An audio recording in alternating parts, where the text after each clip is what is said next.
120 secondes de tech vous est présenté par Mon Carnet.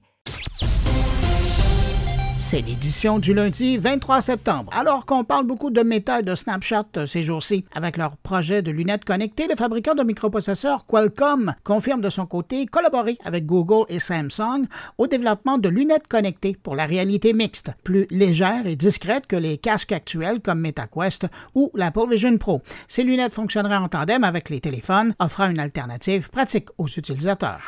En Italie, la police a démantelé un vaste réseau de contrefaçons de consoles et de jeux vidéo rétro. Près de 12 000 fausses consoles et plus de 47 millions de copies illégales de jeux des années 80 et 90 ont été saisies pour une valeur estimée à 47 millions d'euros, soit 72 millions de dollars. Les consoles contrefaites faites en Chine imitaient des modèles de Nintendo, Sega et Atari et étaient destinées à la vente en magasin et en ligne. 9 personnes ont été arrêtées.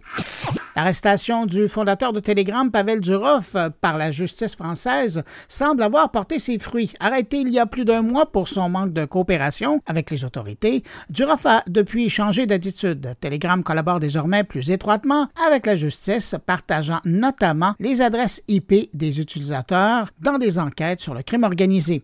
La coopération s'étend avec d'autres pays européens et même la Corée du Sud.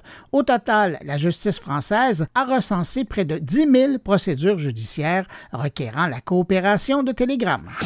YouTube a confirmé le déploiement des publicités sur les vidéos en pause sur tous les appareils, une fonctionnalité déjà en test. Selon YouTube, cette nouvelle forme de publicité se veut moins intrusive pour les utilisateurs, bien qu'il n'y ait pas de réduction prévue des autres types de publicités.